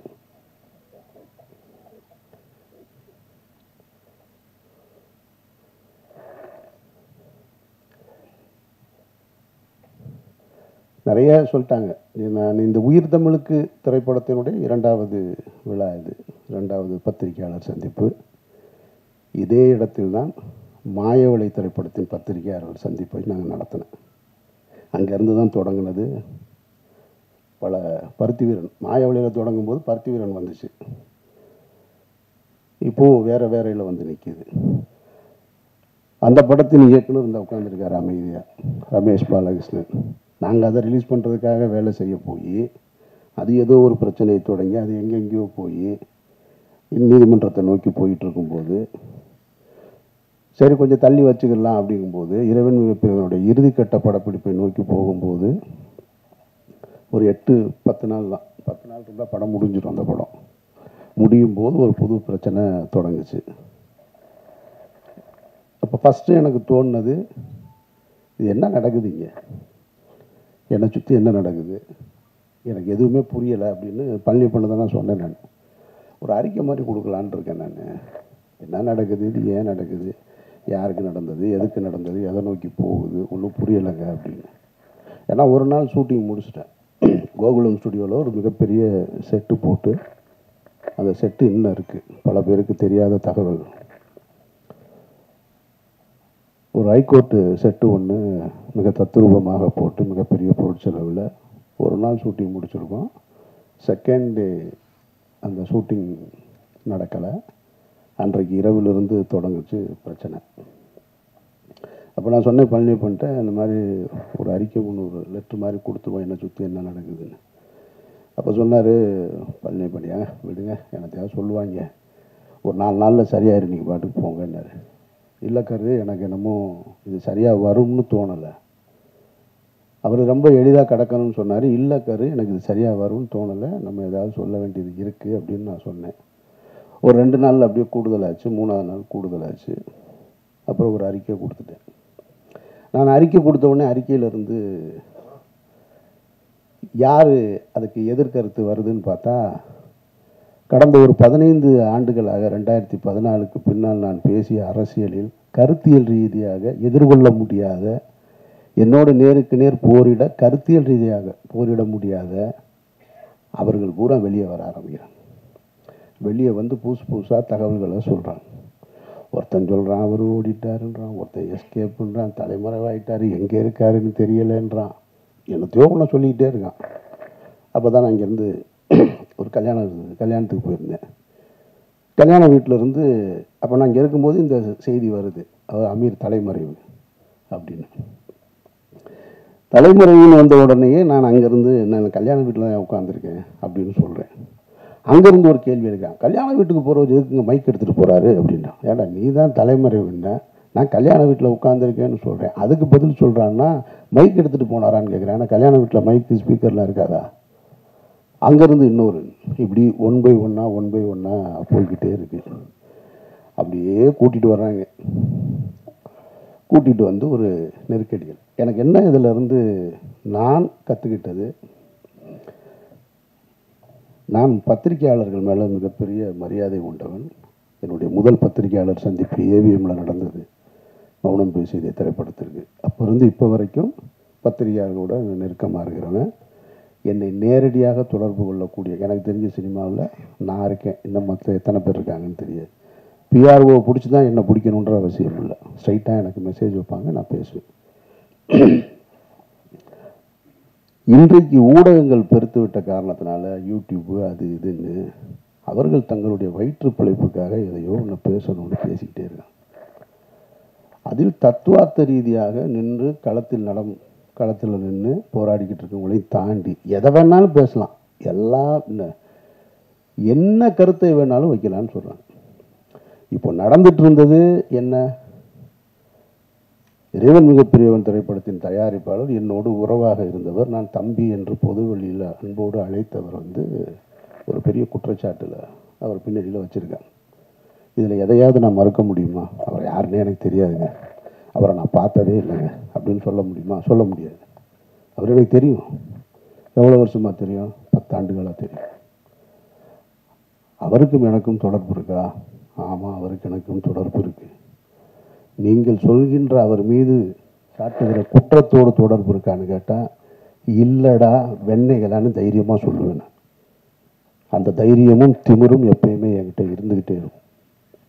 அப்போ நீ குற்றச்சாட்டை நீ அந்த சந்தேக நிழல் என் மீது விழவில்லது தப்பு கிடையாது. ஆனால் தீர்ப்பு எழுதுறீங்க பாருங்கள், அது ரொம்ப ஆபத்தானது. அந்த தீர்ப்பை எழுதுவதற்கு உங்களுக்கு யார் அந்த அதிகாரம் கொடுத்தது? நீதிமன்றமா? நீங்கள்லாம் நீதிபதிகளா? எந்த அடிப்படையில் கொடுக்குறீங்க? தினம் ஒரு செய்தி, தினம் ஒரு செய்தி, தினம் ஒரு செய்தி. அமீர்ன்றது 2007 பருத்திவரனை முடிச்சுட்டு அன்றைக்கு கமல் சார் படம் பண்ணணும்னு சொன்னார், ரஜினி சார் படம் பண்ணணும்னு சொன்னார். நான் ஹீரோக்களோடு பயணிக்காமல் நான் ஒரு பாதையை தேர்ந்தெடுத்து நான் எனக்கான வாழ்க்கையை வாழணும்னு வாழ்ந்துட்டு இருந்தேன். பணம் சம்பாதிப்பதா எனக்கு நோக்கம். சாபர் ஒருத்தன் தான் தமிழ்நாட்டிலே பணக்காரனா? நான் கேட்குறேன். என்னென்னமோ சொல்கிறான். ஒரு வரமுறை வேணாமா? அவர் போடுற டிஷர்ட் 5000 ரூபாங்க. சாப்பர் வந்ததுக்கப்புறம் தாங்க அவர் வாழ்க்கை அப்படி ஆச்சு. டேய், அவன் வந்தது எனக்கு 2014. நான் 2004 படம் எடுத்தேன் தெரியுமா? ராம்னு ஒரு படம். இதே பழனியப்பன் தான் சொன்னார் அவருடைய ஒரு நிகழ்ச்சியில். எனக்கு தெரிஞ்சு தமிழ்நாட்டில் யாரும் செய்ய மாட்டாங்க. விரும்பாண்டி படம் திரைப்படத்தை பார்க்கறதுக்காக ராம் ஷூட்டிங்கை நிறுத்திட்டு கீழே மதுரை அம்பியா தேட்டரில் விரும்பாண்டி படத்தை பார்த்துட்டு போய் 2 லட்ச ரூபா செலவு பண்ணுவேன் நான். என்னை பற்றி என்ன தெரியும் உங்களுக்கு? அவர் வந்த நம்ம திரைத்துறைக்கு வந்திருக்கோம். திரைத்துறைக்கு வந்தவுடனே என்ன செய்வோம்? தொடக்க காலகட்டத்தில் எப்படி கஷ்டப்பட்டோம் அவர் சொன்னார் இல்லையா? அதுபோல் நான் சென்னையில் எக்மோரில் படுத்திருந்தோம், நானும் பாலாவும். அங்கே கஷ்டப்பட்டோம், இங்கே கஷ்டப்பட்டோன்னொடனே இவங்க நினச்சினாங்க பஞ்சம் பிழைக்க வந்தவங்கன்னு. பஞ்சம் பிழைக்க வந்தவர்கள் இல்லை. சினிமாவின் மீது ஏற்பட்ட விருப்பத்தினால் வீட்டில் காசு வாங்காமல் சுயமரியாதையோடு ஓடி வந்தவங்க நாங்கள். இதை பலமுறை சொல்கிறேன். பலமுறை சொன்னவுடனே நான் ஒரு நேர்காணலில் சொல்கிறேன், இல்லைங்க இந்த மாதிரி இருக்குது, இல்லை அவரோட நீங்கள் இங்கே தொடர்பு இருக்குது. ஆமாம் இருக்குது. உங்களுக்கு எப்படி வருமானம் வருதுன்னா, இவங்க என்ன இன்கம் டேக்ஸ் ஆஃபீஸரா? இடி டிபார்ட்மெண்ட் இவங்களுக்கு நான் வருமானத்தையும் சொல்லணுமா? இது என்ன நியாயம் இருக்குது? ஒருத்தர் குற்றவாளி, குற்றம் சாட்டப்பட்டவர், அவரோட நீங்கள் தொடர்பில் இருந்திருக்கீங்க, உங்களுக்கு அவருக்கு என்ன இருக்குது அப்படின்னு கேட்டால் பதில் சொல்ல போகிறோம். அவ்வளோதான். நான் என் கூட பிறந்த அண்ணன் இன்னைக்கு கான்ட்ராக்டராக இருக்கார், ஒரு அண்ணன் லாயராக இருக்கார். அவர்கள் சொத்து வாங்கினா கூட நீங்கள் எப்படி வாங்கினேன்னு போய் கேட்பேன் நான். எங்கள் அண்ணன் கான்ட்ராக்டர் என்ன கான்ட்ராக்டர்னு கேட்டால் இப்போ அவர் என்ன டெண்டர் எடுத்திருக்காருன்னு கேட்டால் எனக்கு தெரியாது. இன்னொருத்தருடைய விஷயத்தை தெரிஞ்சுக்க வேண்டிய அவசியம் எனக்கு எங்கே இருக்குது?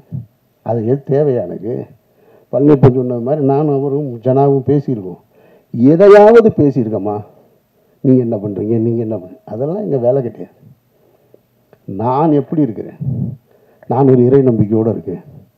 அவர் ஒரு பெரியாரிஸ்டாக இருக்கார், ஜனநாதன் ஒரு கம்யூனிஸ்டாக இருக்கார். 3 பேரும் ஒன்றா இருந்தோம். என்றைக்காவது வேறு ஏதாவது நாங்கள் கருத்துக்களை பேசியிருக்கோமா? பணம் எப்படி சம்பாதிக்கிறேன்னு? பணம் சம்பாதிக்கிறதுக்காக வரல. நான் பணம் சம்பாதிக்கிறதுக்கு நான் வரலை.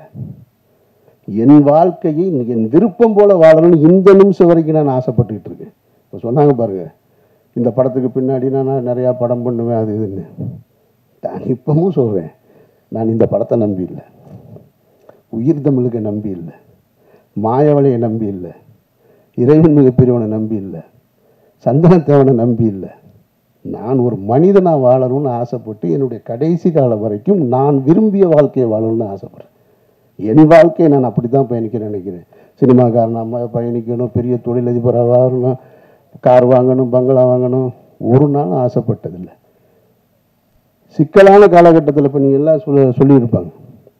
அவருக்கு ஒருத்தன் சொல்கிறான் 10 ஆண்டுகளாக அவருடைய குடும்ப செலவு பூரா அவர் தான் பார்த்துக்கிறார், ஒருத்தன் ஆஃபீஸ் அவர் தான் ரன் பண்ணுறாங்க, என்னென்னமோ சொல்கிறேன். இந்த இருக்கான் எங்கள் அண்ணன் இந்த கூட்டத்துக்குள்ளே எங்கேயோ உட்காந்துருக்கான். அவன் கேட்குறான், இல்லையா கடந்த 10 நாளாக நான் என்ன செஞ்சிட்ருக்கேன் தெரியுங்களா? டெல்லி விசாரணை, என்சிபி விசாரணை, இடி விசாரணை, இதுக்கு நடுவுலலாம் தினம் ஏதாவது ஒரு கடைக்கு போய் பர்ச்சேஸ் பண்ணிக்கிட்டே இருக்கேன். ஒரு 4 ஜீன்ஸ் வாங்குவேன், 4 சட்டை வாங்க, 4 ஜீன்ஸ் வாங்க, சட்டை வாங்க. அவன் கேட்டான், என்ன சார் டெய்லி போகிறீங்க, ஏதாவது வாங்கிட்டு வர்றீங்க, என்ன பண்ணுறதுன்னு தெரில. குடிக்கிற பழக்கம் இருந்தால் குடிக்கலாம், இல்லை வேறு எங்கேயாவது ஒரு அவுட்லெட் இருந்தால் அங்கே போகலாம். ஒன்றும் கிடையாது. நான் போகிறேன் வாங்குறேன் வர்றேன். இன்னொருத்தரை நம்பி, இன்னொருத்தருடைய பணத்தை நம்பி, அதுவும் குற்ற பின்னணியோடு இருக்கிறவரோட நம்பி வாழ வேண்டிய நிர்பந்தம் எனக்கு ஏற்படும். நான் அப்படி ஒரு வாழ்க்கையை வாழணும்னு விரும்பவும் இல்லை. இதையெல்லாம் உங்ககிட்ட சொல்லி நான் நிரபராதி, என்னை நீங்கள் நம்புங்க அப்படின்றதுக்காகவும் சொல்லலை. நான் யாருடைய பொருத்தத்தையும் விரும்பி வாழலை, என்னுடைய இறைவனுடைய பொருத்தத்தை விரும்பி தான் வாழ்கிறேன். ஒரு உண்மையான மனிதர்களுக்கு கஷ்டம் ஏற்படும் போது எல்லாரும் என்ன நினைப்பாங்க தெரியுமா, எனக்கு மட்டும் ஏன் இப்படி நடக்குது அப்படின்னு கேட்டால் அவன் அவநம்பிக்கையாளன். எனக்கு ஏன் நடந்ததுன்னு நின்று யோசிக்கிறான் பாருங்க, அவன் தான் இறை நம்பிக்கையாளன். நான் இறை நம்பிக்கையாளன், நான் அவநம்பிக்கையாளன் இல்லை. எனக்கு இது ஏன் நடந்துச்சுன்னு தான் நின்று யோசிக்கிறேன். நான் எந்த இடத்துல தவறுன்னு, எந்த இடத்துல நான் இந்த தடம் மாற ஒரு சூழல் வந்தது, ஏன் இந்த இந்த குற்றப்பின்னணியோட சந்தேக நிழல் என் மேலே விழுகுது, அப்படி தான் நான் பார்த்துட்டு. அதனால் நான் என்னை இங்கிருந்து இன்னும் சரி செய்து கொள்ள வேண்டிய பொறுப்பு இருக்குது. அதனால் நிறைய நான் அதை நோக்கி தான் பயணிக்கிறேனே தவிர மற்றபடி எதுவுமே என் மைண்டில் கிடையாது. அப்புறம் இந்த யூடியூப்பில் நான் பார்த்த விஷயங்களை பார்க்கும்போது எனக்கு என்னென்னா, கொஞ்ச நாளைக்கு இதை பார்க்காம இருக்கிறது நிம்மதியாக இருக்குன்ட்டு. ஒருத்தங்க கூட உண்மை பேசலைங்க, அதுதான் பெரிய கொடுமை. சொல்கிறது பூரா பொய் பொய் பொய் பொய், அவ்வளவுமா பொய். ஏதாவது 1-2 ஒருத்தன் சொன்னான், எனக்கு சோர்ஸ் டெல்லியிலேருந்து வந்துருச்சுன்னா. சோர்ஸ் வருதுன்றான். எனக்கு சம்மன் வந்ததே பல பேருக்கு தெரியாது. அதை என்னோட வக்கீல் வெளியே சொன்னதுக்கப்புறம் தான் தெரியும். ஆனால் இவன் சொல்கிறான் சோர்ஸ் நான் இரு. அவர் ஒரு 2 பேர் உட்காந்துக்கிறாங்க. கேட்டால் அவங்கெல்லாம் புலனாய்வு புலிகலாம். ஒரு 2 பேர் உட்காந்துக்கிறான். இதுக்கு ஒரு கேள்வி கேட்குறாரு. இவர் ஒன்று மடியில் 2 பேப்பர்ஸாக வச்சுருக்கா. அப்படி எடுத்து பார்த்துட்டு, அப்படியா அவனுக்கு வந்திருக்கா, அது என்னன்னு நான் சொல்கிறேன். நான் எனக்கு ஒரு ஆள் மாதிரி தான் சொன்னாங்க. அப்போ நான் நைட் டெல்லியில் பேசிட்டு சொல்கிறேன் அப்படின்ட்டான். சரி, உண்மையிலே டெல்லியிலேருந்து உனக்கு சோர்ஸ் இருக்கும் போல இருக்குன்னா, அவனுக்கு தேனியில் அரெஸ்ட் பண்ண போகிறதே தெரியல. அதுதான் பெரிய கொடுமை. சரி, மடியில் 2-4 பேப்பர் இருக்குது, என்னடான்னு பரட்டி பார்த்து ஏதோ சொல்கிறான் போல இருக்குது. சரி, ஏதோ இதிலேருந்து வந்திருக்கும் போல இருக்குது. இருக்கலாம் இல்லையா? ஏதோ காவல்துறையில் இருந்தால் சொல்கிறாங்க, ஏதோ உளவுத்துறையில் இருந்தால் சொல்கிறாங்க. உண்மையிலே சோர்ஸ்லேருந்து வந்துருக்கு. விசாரணை பார்த்தா அவர் படித்து சொன்னது தினமலர் பேப்பர். ஐய, இவ்வளவு அபத்தமாக இருக்கும். இதை தினம் 2 லட்சம் பேர் பார்க்கலாம். அதுதான் பெரிய கொடுமை. ஒரு பொய் செய்தியை தினம் 2 லட்சம் பேர் நீங்கள் பார்த்து, அதில் கீழே பார்த்தீங்கன்னா எப்போ அமீரை கைது செய்வீங்க, எப்போ அமீரை கைது செய்வீங்க. இப்போ கடைசியாக நேற்று ஒருத்தன் கேட்டிருக்கான், ஏங்க நாங்கள் 3 மாதமாக வெயிட் பண்ணுறோம், அமீரை கைது பண்ணவே மாட்டேன்னு. இப்போ அவன் அவ்வளவு ஆவலாக இருக்கான் என் மேலே. சரி, நாங்கள் என்ன கைது, நான் சிறைக்கு என்ன புதுசா? சிறைக்கு போக அப்பவும் தயாராக இருந்தேன், இப்பவும் தயாராக இருக்கேன். ஆனால் நான் வெறுக்கிற ஒரு குற்றத்தில் என்னை தொடர்புபடுத்துவதை நான் கொஞ்சம் கில்ட்டியாக ஃபீல் பண்ணுறேன். அதை தான் கரு சொன்னார். அவருக்குள்ள வேதனை இல்லாமல் இல்லை, இருக்குது. ஏன்னா அதனால் என்னுடைய குடும்பம் பாதிக்கப்படுது. அமீர்ன்ற ஒரு தனிப்பட்ட என்னை நீ என்ன வேணாலும் பண்ணல. ஒரு குற்றத்தை சுமத்தும் பொழுது, ஒரு தன்னுடைய மகனுக்கு திருமணத்தை ஏற்படுத்திட்டு இருக்கிற வயசில் ஒரு பெரியவர்னு வச்சுங்களேன், ஒரு கஷ்ட காலம். அவர் தன்னுடைய மகனுடைய திருமணத்தை போராடி கொண்டு வந்து ஒரு இடத்துல நிறுத்துறாரு. அப்போ போய் பஸ்ஸில் பயணிக்கும் பொழுது ஒரு 14 வயசுக்குள்ளே இடுப்பை கிள்ளி விட்டாருன்னு ஒரு குற்றச்சாட்டு வச்சா அவர் எவ்வளோ அவமானமாக இருக்கும். அந்த திருமணம் எவ்வளோ பெரிய தடைப்படும். அந்த மாதிரியான ஒரு சூழலில் தான் நான் வெறுக்கிற ஒரு குற்றம் சமூகத்தை சீரழிக்கிறதுன்றது போதை. நான் வெறுக்கிறேன் அதை. தருங்க, இங்கே ஒரு அஸ்டன் நிற்கிறான், அந்த ஒரு அஸ்டன் நிற்கிறான். சிகரெட்டு குடித்தாலே ஆஃபீஸுக்குள்ளே உள்ளே விட மாட்டேன். ஜனாவும் கருவும் சிகரெட்டு குடிக்கணும்னா நாங்கள் மாடிக்கு போய் கீழே போய் குடிச்சிட்டு வரோம்னு சொல்லுவாங்க. அவங்க 2 பேருக்கு நான் என்ன ஆசானா? அதெல்லாம் கிடையாது. அந்த வாடை பிடிக்காது. எப்போவாவது நான் டென்ஷன் ஆகுது அப்படின்னு சொல்லிட்டு ஒரு சிகரெட்டை எடுத்தேன்னா அவர்கிட்ட கேட்டேன்னா அவர் தள்ளி விட்டு போயிடுவார். அப்படி நான் வெறுக்கிற ஒரு விஷயத்தில் என்னை கொண்டு வந்து தொடர்புபடுத்தும் போது அது என்ன மட்டுமா பாதிச்சிச்சு, என்னுடைய குடும்பத்தை பாதிக்குது. என்னுடைய மகள் வேலைக்கு போகிற இடத்துல பாதிக்குது. அங்கே ஒருத்தன் கேள்வி கேட்குறான். என்னுடைய மகன் கல்லூரிக்கு போகும்போது பாதிக்குது. என்னை நீங்கள் சந்தேகமே படாதீங்கன்னு நான் சொல்லலை. சந்தேகப்படுங்க, விசாரிங்க, நல்லா கேளுங்க. ஆனால் தீர்ப்பு எழுதாதீங்க. தீர்ப்பு எழுதுகிற அதிகாரம் உங்களுக்கு யாருக்குமே கொடுக்கல. அதுக்கு இந்த நாட்டில் நீதிமன்றம் இருக்குது, எல்லாமே இருக்குது. கடுமையான விசாரணைகளை சந்திச்சுட்டு தான் நான் வந்து நிற்கிறேன். என்னுடைய இத்தனை ஆண்டு வாழ்க்கையில் நான் சந்திக்க ஒரு புது அனுபவம். டெல்லியில் 12 மணி நேரமாக இருக்கட்டும், டெல்லி வீதிகளில் நானும் வந்து அவன் எங்கள் அண்ணன் டாக்டருக்கு முடிச்சிருக்கான். அவன் யதார்த்தமாக லாங்குவேஜ் படிக்கிறக்காக வந்தவனுக்கு கிட்டத்தட்ட 3 மாதமாக புது அனுபவம். இப்போ என்சிபி, இடி, என்ஐஏ எல்லா டீட்டெயிலும் தெரியும் அவனுக்கு. என் கூட 70 நாளாக வந்தான் இருக்கான். டெல்லி வீதிகளில் நாங்கள் 2 பேரும் நடந்து போயிட்டு திரும்ப அந்த விசாரணையை முடிச்சுட்டு, அவங்கள பொறுத்த மட்டும் அந்த அதிகாரிகள் என்னுடைய விசாரணை நடத்துனதை பொறுத்த மட்டும், என்னை பொறுத்த மட்டும் ரொம்ப நேர்மையாக தான் நடத்தினாங்க. நான் இந்த இடத்துல அதை சொல்லியே ஆகணும். இது அரசியல் அழுத்தம் இருக்குது, அரசியல் அழுத்தம் இல்லை அப்படின்றதெல்லாம் தாண்டி என்னிடம் அவர்கள் மிக கண்ணியமாக தான் நடந்து கொண்டாங்க. கொஞ்சம் கூடுதலாக இருக்குது. நான் மனசு வலிக்கிறது மாதிரியான கேள்விகளை கேட்டாங்களான்னா நிச்சயமாக கேட்டாங்க. ஒரு இடத்துல கலங்கி போய் நின்னனா அப்படின்னு கேட்டால் கலங்கி போய் நின்னேன். ஆனால் அது அவர்களுக்கு என்னை காயப்படுத்தணுன்ற நோக்கம் கிடையாது. அதை நான் அவங்ககிட்ட வெளியே வந்து சொன்னேன். நான் டிஸ்டர்ப் ஆனேன்னா ஆமாம் டிஸ்டர்ப் ஆனேன். நான் வேதனைப்பட்டேனா ஆமாம் வேதனைப்பட்டேன். நான் சஃபர் ஆனேன்னா ஆமாம் பட்டேன். ஆனால் அவங்களுடைய டியூட்டி அது, அவர்களுடைய வழக்கமான டியூட்டி. அப்போ எப்படி தான் குற்றவாளியை கண்டுபிடிப்பாங்க? என்னை மாதிரி ஒரு ஆள் போனவுடனே என்கிட்ட இலகுவாக நடந்துக்கிட்டா நான் குற்றத்தில் தொடர்பு இருக்கா இல்லைன்னு எப்படி கண்டுபிடிக்க முடியும்? அதனால் அவங்க டியூட்டியை தான் செஞ்சாங்க.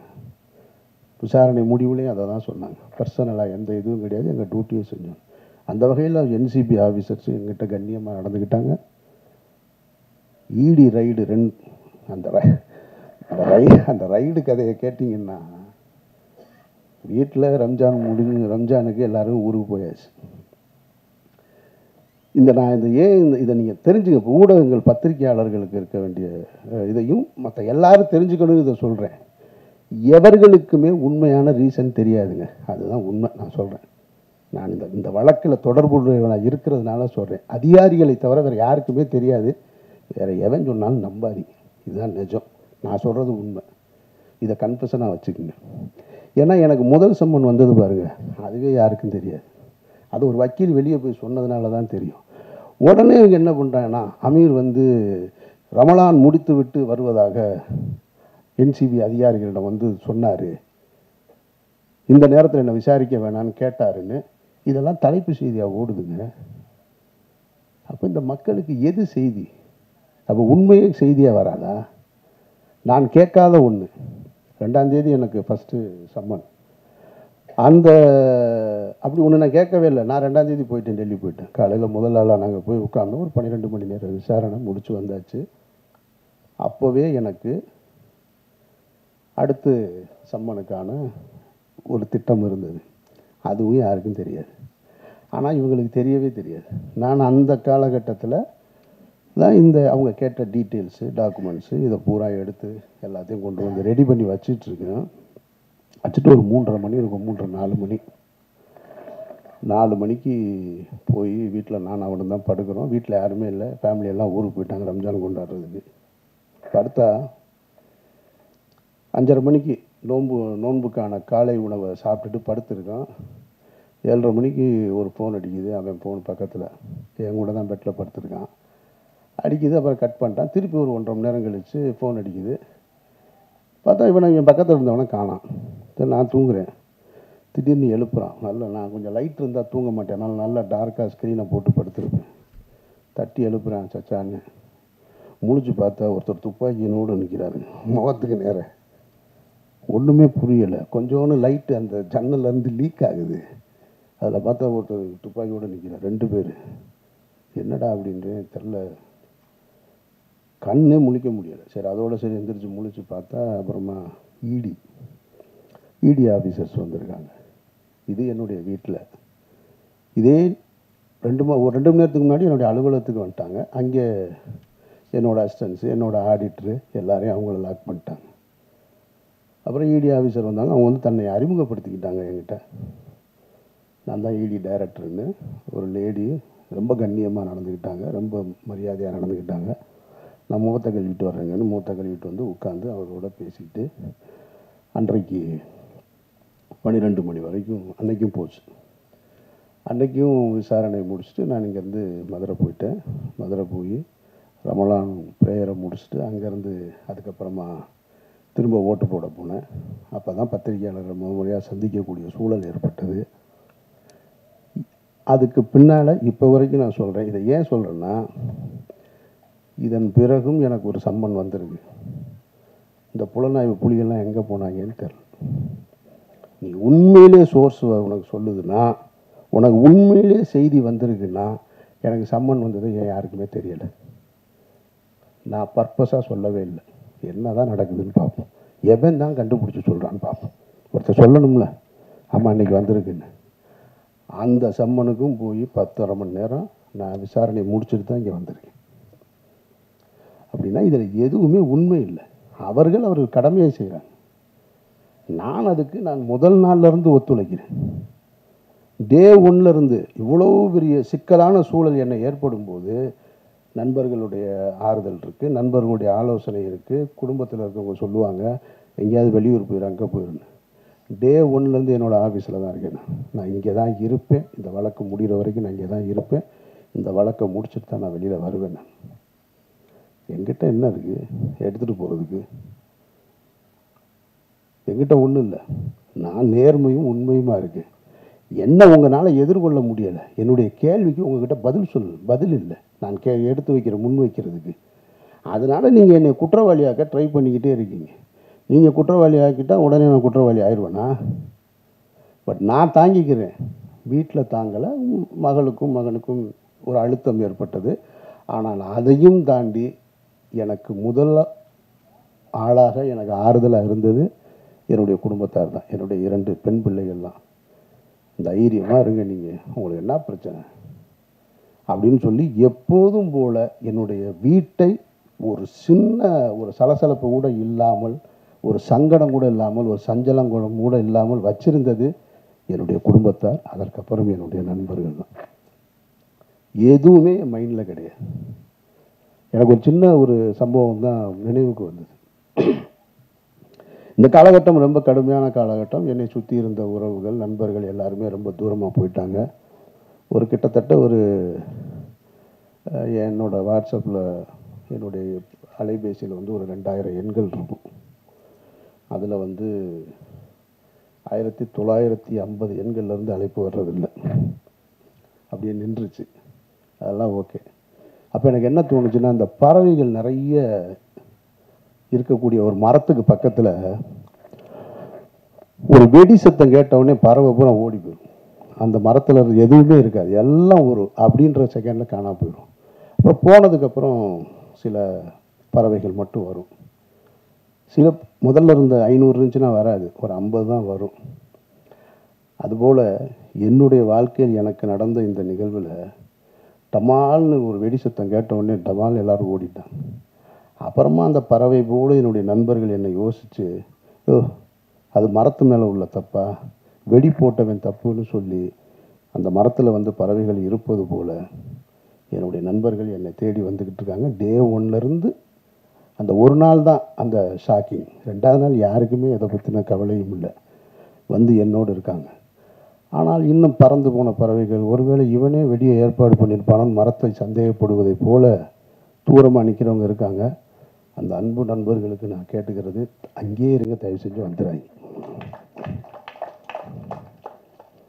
உங்களை நான் வேண்டி விரும்பி கேட்குறேன், அங்கேயே இருங்க, வந்துடாதீங்க. உங்களிடம் பெறுவதற்கு எனக்கு ஒன்றுமே கிடையாது. இந்த காலகட்டத்தில் என்னோடு என்னுடைய அனுமதி பெறாமலோ எங்கேயோ சுப்பிரமணிய சிவா அவர் இன்டர்வியூ கொடுக்குறான். எனக்கு அண்ணனை தெரியும், அவர் அந்த மாதிரியான ஆள் இல்லைன்னு. அண்ணன் செந்தமிழன் சீமான் ஒரு இன்டர்வியூ கொடுக்குறாரு, அவனை எனக்கு நல்லா தெரியும். அந்த வார்த்தை தான் ரொம்ப கடுமையான வார்த்தை. அவன் எனக்கு ஓட்டு போட மாட்டான், அவன் திமுக ஆதரவு நிலைப்பாட்டை எடுப்பான், ஆனாலும் சொல்கிறேன் அவன் நல்லவன், அவனுக்கு நல்லா தெரியும் அப்படின்ட்டு. இதுதான் நான் சம்பாரிச்சிருக்கிறது. வெற்றிமாறனாக இருக்கட்டும், பழனியப்பனாக இருக்கட்டும், அண்ணாச்சியாக இருக்கட்டும், பிரபு சார் சொல்லுங்கள் சார் நான் என்ன சார் செய்யணும், அதெல்லாம் ஒன்றும் வேணும். நான் பாட்டுக்கு அமைதியாக என்னுடைய பயணத்தை இந்த இடத்த நான் கடந்து போகிறேன், என்னை விட்டுருங்க, ஒன்றும் வேணும். எனக்கு நீங்கள் எப்பவும் நான் அழைச்சா வர்றீங்க இல்லையா, அது போதும். ஸ்நேகனாக இருக்கட்டும், பொன்வரன் சார் தான். இவர் 10 மணிக்கு படுத்துருவார். 9:30 மணிக்கு மேலே ஃபோன் பண்ணால் எடுக்க மாட்டார். ஒரு நாள் 12 மணிக்கு கூப்பிட்றாரு. ஒரு 10 நாளைக்கு முன்னாடி. என்ன சார் 12 மணி? எனக்கு பதட்டத்தில் தான் ஃபோன் எடுத்து, ஏன்னா 12 மணிக்கு கூப்பிட்றாரு அப்படின்னு சொல்லிட்டு. நீங்கள் வந்து ₹1,00,000 கொடுத்தாலும் வரமாட்டார் 10 மணிக்கு மேலே. என்ன சார்? இல்லை, படுத்தேன், தூக்கமே வரல, எனக்கு உங்களை பற்றின நினைவாகவே இருக்குது, எவ்வளவு பிரச்சனைகள், எப்படி நீங்கள் அப்படின்னாரு. சார் நீங்கள் ஏன் சார் அதை நினச்சிக்கிட்டு 12 மணி வரைக்கும் தூங்காமல் இருக்கீங்க? தூங்குங்க சார் அப்படின்னு சொல்கிறேன். சரி நீங்கள் என்ன செய்றீங்க, எங்கே இருக்கீங்கன்னாரு. நான் திருநெல்வேலிக்கு ஒரு கல்யாணத்துக்கு போயிட்டுருக்கேன் சார்னு. ஓ, ஒன்றே நினச்சி நான் தூங்காமல் இருக்கேன், நீ கல்யாணத்துக்கு போயிருக்கு, வேறு என்ன சார் செய்ய சொல்கிறீங்க? ஒரு நண்பர் ரொம்ப விரும்பி கூப்பிட்றாரு, நான் பாட்டுக்கு போயிட்டு வருவோம். இப்போ என்ன, நான் காரில் கல்யாணத்துக்கு போயிட்டுருந்தேன். அதனால் நான் என்னுடைய வாழ்க்கையை தான் வாழ்ந்துட்டுருக்கேன். இந்த வழக்கு அது இது இதெல்லாம் வாழ்க்கையில் இதுவும் கடந்து போகும்னு நான் ரொம்ப நினைக்கிறவன். அதனால் இது யாரையும் குற்றம் சொல்வதற்காக இல்லை, இதுவும் கடந்து போகும் தான் என்னை பொறுத்த மட்டும். எல்லாத்தையும் பார்க்கணும், நான் இதையும் பார்த்துக்கிட்டு இருக்கேன். அந்த வகையில் தான் நான் பார்த்துட்ருக்கேன். விசாரணையில் என் மீது எந்த அழுத்தமும் கிடையாது. என்னை விசாரித்த NCB அதிகாரிகளாக இருக்கட்டும், ED ஆஃபீஸர்ஸாக இருக்கட்டும், மிக கண்ணியமாக நடந்துக்கிட்டாங்க. அவர்களுக்கு என்னுடைய நன்றியை நான் தெரிவிச்சுக்கிறேன். மற்றபடி இந்த படத்தை பற்றி சொல்லணும்னா, இன்றைக்கி காலையில் ஒரு விமர்சனம் பார்த்தேன், ஒரு முக்கியமான ஒரு யூடியூபருடைய விமர்சனம் ஒரு திரைப்படத்தை பற்றி. அதில் ஒரு வரி சொன்னார் அவர். இந்த படத்தை வந்து நாங்கள் இது பெரிய கலைநயத்தோடு இருக்கோம், இது பெரிய காவியமாக இருக்கும்னு நினச்சிலாம் நாங்கள் உள்ளே வரல, போனால் 4 இடத்துல சிரிச்சுட்டு வரலான்னு நம்பித்தான் வந்தேன், கடைசியில் அதை கூட ஏமாற்றி விட்டாங்க அவங்க அப்படின்னு ஒரு வரி. அந்த வரி எனக்கு ரொம்ப பிடிச்சிருந்தது. அதனால் இந்த படமும் பெரிய கலைநயத்தோடு இருக்கும், காவியத்தோடு இருக்கும்லாம் வர வேணாம் நீங்கள், ஆனால் 4 இடம் சிரிக்கலான்ற நம்பிக்கையோடு வாங்க. அதுக்கு இந்த படம் உத்தரவாதமாக இருக்குது. இப்பவும் இந்த மாதிரியான ஒரு சூழலில், அதுதான் ரொம்ப முக்கியமாக நான் நன்றி சொல்ல வேண்டியது இருக்குது. இந்த மாதிரியான ஒரு சூழலில் என்னோடு உறவு கொண்ட, என் மீது நம்பிக்கை வைத்து, என் மீது அன்பு கொண்ட நண்பர்கள் என் கூட நிற்கிறது போல், இவ்வளவு ஒரு சிக்கலான காலகட்டத்தில் இந்த திரைப்படத்தை வந்து திரையரங்கிற்கு கொண்டு வருவதற்காக முழு முயற்சி எடுத்த ஆதம்பாவாவிற்கு என்னுடைய நன்றி. ஏன்னா என்னுடைய மாயவளை வருமா இல்லையான்னு எனக்கே தெரியலை இன்னும். நானும் கவலைப்படல, என் டைரக்டரும் கவலைப்படல, நாங்கள் பாட்டுக்கு இருக்கோம். அது வரட்டும், வரும்போது பார்த்துக்குறோம். மாயவளை படம் பிரபு பார்த்துட்டாப்புல, பேசும்போது அது மறந்துட்டாப்புலன்னு நினைக்கிறேன் நான். ஆமாம். மற்றபடி சாந்தினி அது எப்பயுமே இப்படி தான் சிரிச்சுக்கிட்டே இருப்பாங்க. நல்ல ஒரு இன்வால்மெண்ட் உள்ள ஒரு ஆர்டிஸ்ட்டு. நல்ல இன்னும் எனக்கு ஒரு தனிப்பட்ட முறையில் ஒரு ரசிகனாக என்கிட்ட இந்த படம் எப்படி இருக்குன்னு கேட்டிங்கன்னா, அவர் தயாரிப்பாளர் கோச்சுக்க மாட்டாருன்ற நம்பிக்கையில் சொல்கிறேன். நான் ராம் திரைப்படத்தை எடுத்துகிட்டு அந்த திரைப்படத்தை அன்றைக்கி இருக்கக்கூடிய மிகப்பெரிய ஒரு விமர்சகர் வந்து ஒரு தொலைக்காட்சி, பேர் சொல்லலை, நீங்கள் யூகம் பண்ணி கண்டுபிடிச்சிருவீங்க, அவர் பண்ணுவார். ஒரு டிவியில் வந்து பண்ணிகிட்டு இருக்கும்போது ராம் திரைப்படத்தை என்கிட்ட, அதாவது படங்கள் வந்து முதல் வாரம் விமர்சனம் பண்ணால் தான் அதுக்கு பேர் விமர்சனம். என் படத்தை 5ஆவது வாரத்துக்கு விமர்சனத்துக்கு கூப்பிட்டு போகிறார். நானும் சரி அவர் மேலே இருக்கிற மரியாதையில் பெரிய பத்திரிகையாளர், பெரிய தொலைக்காட்சின்னு அவரை நம்பி போகிறேன். அவர் என்னை வந்து அவருடைய அறிவை பூரா என் மீது திணிக்கிறார், தன்னுடைய புத்திசாலித்தனத்தை எல்லாம். இந்த படத்தை நீங்கள் வந்து அது ஒரு ஆல்பர்ட் தேட்டரில் வச்சு அப்படி நான் அவர் நடந்து போயிட்டே இருக்கிறோம், அந்த மாதிரி எடுத்துகிட்டு இருக்காரு. அவர் கேட்குறாரு, நான் பதறி போய் பதில் சொல்வேன்னு அவர் நினைக்கிறாரு. இந்த படத்தில் இந்த இடத்த தப்பு பண்ணியிருக்கோம், இப்போ சரியாக பண்ணியிருக்கோம், அந்த மாதிரி எதுவும் உங்களுக்கு தோணுதான்னாரு. சார் தப்பாக தான் சார் பண்ணியிருக்கேன், இது என்ன தோணுதான்னு வேறு கேட்குறீங்கன்னு. அவர் ஒன்று இல்லை ரெக்கார்ட் ஆகிக்கிட்டு இருக்கு, நீங்கள் மாற்றி சொல்லலான்னாரு. நான் ரிசல்ட்டு தான் சார் சொல்கிறேன்.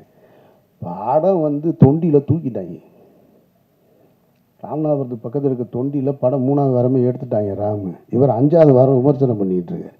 இனிமேல் நீங்கள் பண்ணுனா என்ன, பண்ணலன்னா எனக்கு என்னங்க இந்த படம்னு கேட்டேன் நான். அவர் வந்து முதல் வாரம் பண்ணின படத்தை இப்போ நான் சொல்ல முடியாது, பெரிய சர்ச்சைக்குள்ளே வந்து நிற்கும். அந்த படம் ஒரு வாரத்திலே தூக்கிட்டாங்க. அந்த படத்தை தான் முதல் வாரத்துக்கு கொண்டு வர்றாரு. அவர் ஒரு நேர்மையான விமர்சகர் அப்படின்னு அவரே சொல்லிக்கிறாங்க.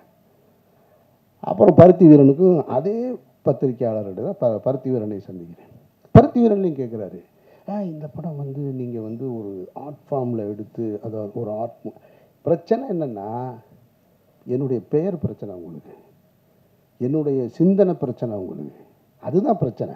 அங்கேருந்து தான் தொடங்குறாங்க. இது வந்து ஒரு ஆர்ட் ஃபார்மில் இருக்கிற மாதிரி இருக்குது இது வந்து அப்படின்னு. சார் பக்கா கமர்ஷியல் படம் சார் இது அப்படின்னு. இல்லை அப்படி சொல்லலாமா நீங்கள் அப்படின்னாரு. ஏங்க 10 பேர் சேர்ந்து கிராமத்தில் நான் ஒருத்தனை தாக்கணும்னா உடனே நினச்சான்னா தாக்கிடுவான். என் படத்தில் குஸ்தி களத்தில் சண்டை நடக்குது, ஒருத்தன் டைவ் அடித்து வர்றான், ஒருத்தன் இப்படி சுற்றி வர்றான், அப்படி சுற்றி வர்றான். இது கமர்ஷியல் படம் சார்ன்னு அப்படி சொல்லுவீங்களா நீங்கள்? என்னாரு கமர்ஷியல் படம் எடுத்தால் கமர்ஷியல் படம் தானே சொல்ல முடியும். நானாக அதை ஆர்ட் ஃபிலிம்னு சொல்லிக்கிறதா, கிளாசிக்னு வேர்ல்டு கிளாசிக்னு சொல்லிக்கிறதா? மக்கள் சொல்லணும், நான் சொல்லி என்ன செய்ய? அதுபோல் இந்த படத்தை பார்த்து சாந்தினி காலையில் பார்த்துட்டு சூப்பராக இருக்குது, நாங்கள் அண்ணாச்சி பார்த்துட்டு நல்லா இருக்கிறாங்க, நீங்கள் சொல்லி என்ன செய்ய? இந்த காசு ஏதாவது வரப்போகுதா ஆதம்பாவாவுக்கு? இவங்க 2 பேரும் சொல்லிக்கிடுவாங்களா படம் சூப்பராக இருக்குன்னு? அவரும் உடனே கேட்டுட்டு சாந்தினியே சொல்லிட்டாங்க படம் நல்லா இருக்குன்னு. ஒரு ஏரியா வேணால் வாங்கிக்கிற சொல்லுங்க, அண்ணாச்சிக்கு வேணா சிட்டியை எழுதி விடு. காசு மக்கள் பார்த்து சொல்லணும். அப்போ என் பார்வையில் உயிர் தமிழுக்கு இன்னும் சரியாக வந்திருக்கணும்னு நான் ஆசைப்பட்றேன். ஆனாலும் பழனியப்பன் சொன்னது போல் இவ்வளோ காலகட்டத்துக்கு நடுவில் அந்த படத்தை வந்து சரியாக எடுத்து கொண்டு வந்து திரைக்கு கொண்டு வந்து சேர்க்குறதே பெரிய விஷயம். இதில் பணம் வருது வரலை அதெல்லாம் இல்லை இங்கே பிரச்சனை. ஒரு வேலையை எடுத்துக்கிட்டோம், அதை செஞ்சு முடித்தோன்றதுக்குல அதில் தான் ஒரு மனிதனுக்கு வெற்றி. அந்த அடிப்படையில் நான் இந்த படத்தில் நான் ஒத்துக்கிட்டு உள்ளே வந்து நடிக்க வந்தேன். நடிகனாக என்னுடைய பங்களிப்பை செஞ்சேன். அது நல்லா இருக்குது நல்லா இல்லை, எனக்கு பிடிச்சிருக்கு பிடிக்கலை, அதெல்லாம் இல்லை, முக்கியம் இல்லை. என் வேலையை நான் சரியாக செஞ்சுருக்கேன். ஆதம்பாவை ஒரு படத்தை எடுக்கணும்னு வந்தார், உறுதியாக நின்று கடைசி வரைக்கும் அந்த படத்தை கொண்டு வந்து சேர்த்துருக்காரு. இதுவே உங்களுக்கு வெற்றி தான். பணம் அப்புறமா எப்போ வேணாலும் சம்பாரிச்சிங்க. ஸோ அந்த வகையில் இது 10ஆம் தேதி இந்த படம் திரைக்கு வருது. உங்களுடைய வாழ்த்துக்களோடும் மற்றபடி ஒன்றும் இல்லை. இதில் எதுவும் என்கிட்ட எதுவும் கேட்க வேண்டியது இருக்கா சார்? முதல்ல ஒரு ஃபோட்டோ எடுத்துக்கலாம் சார், முடிச்சுட்டு அப்புறம். என் உயிரினும் மேலான உயிர் தமிழ் சொந்தங்களுக்கு முதல் தமிழ் வணக்கம்.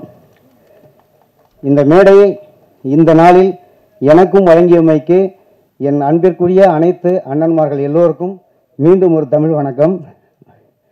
முறையாக அதில் மேடையில் ஏறுறேன், கொஞ்சம் படபடப்பாக இருக்குது. இந்த படம் உயிர் தமிழுக்கு அண்ணன் திருவாளர் ஆதம்பாவா அவர்கள் எழுதி இயக்கி தயாரித்திருக்கும் படம். என் அருமை அண்ணன் ராமநாடு தங்கம் அண்ணன் திருவாளர் அமீரண்ணன் அவர்கள் ஆரம்பத்திலே அருவா எடுத்துட்டாங்க. அண்ணே நன்றிண்ணே, என்ன சொல்கிறது இல்லை. அண்ணன் கரு பழனியப்பன் அவர்களுக்கும், இமான் அண்ணாச்சி அவர்களுக்கும், பிரபாகரன் அண்ணன் அவர்களுக்கும், பொன்வண்ணன் அவர்களுக்கும், சினேகன் அண்ணன் அவர்களுக்கும், சரவணசக்தி அண்ணன் அவர்களுக்கும் மற்றும் எல்லோருக்கும் என் நேரத்தில் முதல் வணக்கம். இந்த படத்தில் சாயம் போகுது சனநாயகம், அடிச்சு கிழிக்குது பணநாயகம், ஓட்டு கேட்டு ஓடி வருவான் நம்பிடாதீங்க, காசை நீட்டி ஆசை காட்டுவான் வாங்கிடாதீங்க, என்ன திட்டத்தோட வராங்கன்னு தெரியல, யார் இப்ப ஒண்ணுமே தான் புரியல, கடைசியில் தோக்குறது நாம தாண்டா வாழ்வுல. இந்த பாடலை அண்ணன் சினேகன் அவர்கள் எழுத எங்கள் அப்பா திருவாளர் வித்யாசாகர் அவர்கள் இசையில் அடியேன் பாடியிருக்கிறேன். எனக்கு இந்த அற்புதமான இந்த வாய்ப்பை வழங்கியமைக்கு நமது திரைப்படக்குழு எல்லோர் சார்பாகவும் வித்யாசாகர் அவர்கள் சார்பாகவும் மனமார்ந்த நன்றி. ஒரு தாய் ஒரு குழந்தைக்கு எப்படி சோறூட்டி பாட்டு சொல்லி கொடுப்பாலோ அதே மாதிரி 2 மணி நேரம் ஸ்டுடியோவில் என்னைய நிற்க பாட வச்சு ஹார்மோனியத்தில் பாட்டு சொல்லி கொடுத்து, நீ நல்லா பாடுற, நீ ஒழுங்காக பாடுற வரைக்கும் விடிகிற வரைக்கும் உன்னை விட மாட்டேன், நீ பாடித்தான் போகணும் அப்படின்னு இந்த பாட்டை எனக்காக கொடுத்து இந்த வாய்ப்பை வழங்கிய வித்யாசாகர் அவர்களுக்கும், அண்ணன் பாடலை எழுதிய சினேகன் அவர்களுக்கும், தயாரித்து படத்தை இயக்கிய ஆதம்பாவா அவர்களுக்கும், கதாநாயகன் அண்ணன் திருவாளர் அமீர் அவர்களுக்கும் இந்த நேரத்திலே இந்த தம்பியின் இதயபூர்வ நன்றியை உங்கள் பாதங்களில் சமர்ப்பணம் செய்கின்றேன். என் போன்ற புது வாய்ப்பை தேடி அலைந்து கொண்டிருக்கும் இளம் பாடகர்களுக்கு பல பேருக்கு வாய்ப்பு கொடுக்கணும், பெரிய வெற்றியை கொடுக்கணும். இந்த படம் மிகப்பெரிய மாபெரும் வெற்றி அடையணும்னு இறைவனை வேண்டிக்கிறேன். என் அன்னை தமிழ் அன்னையை வேண்டிக்கிறேன். நன்றி, வணக்கம். இவருக்கும் வணக்கம். எனக்கு இதுதான் ஃபஸ்ட் ஸ்டேஜ். ஸோ எனக்கு அதிகமாக பேச தெரியாது. எனக்கு சான்ஸ் கொடுத்த அமீர் சாருக்கும் ஆதம்பாவ் சாருக்கும் எனக்கு ரொம்ப நன்றியை தெரிவித்துக்கிறேன். உயிர் தமிழுக்கு படம் பார்க்குற வாய்ப்பு கிடச்சிச்சு. படம் ரொம்ப இன்ட்ரெஸ்டிங்காக இருக்குது, ஹைலி என்டர்டெயின். அதாவது இந்த சம்மரில் வெயில் போட்டு நொறுக்குறப்போ தேட்டருக்குள்ளே யாராவது வந்தீங்கன்னா ரொம்ப சந்தோஷமாக வெளியே போவீங்க, அதுக்கு கேரண்டி. இமாம் மன்னனும் அமீரும் சேர்ந்து ஒரு சூப்பரான காமெடி ஒர்க் அவுட் பண்ணியிருக்காங்க. படம் பாருங்கள், எல்லாருக்கும் பிடிக்கும். படத்தோட வெற்றிக்கு என்னோட வாழ்த்துக்கள். நன்றி.